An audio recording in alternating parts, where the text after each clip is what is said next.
Podnaslov knjige je The Transition Period oziroma obdobje tranzicije, ker knjiga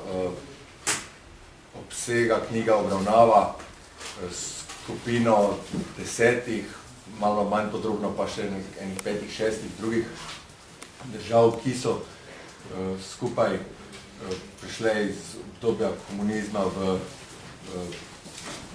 demokracijo skozi zadnjih 10, 15, 20 let. In knjiga obravnava področje financiranja političnih strank in volilnih kampanj skozi to obdobje.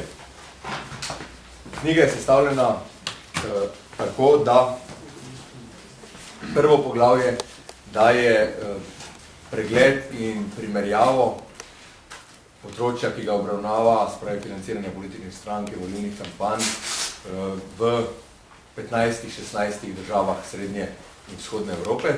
Nadaljnjih 10 poglavij pa podrobno obravnava to isto področje v izbranih 10 državah.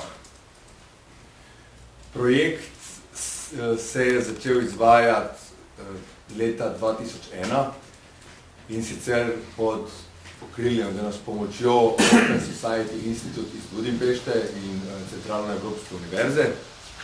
Vodil ga je dr. Smilov, ki je takrat bil profesor na Centralne Evropski univerzi.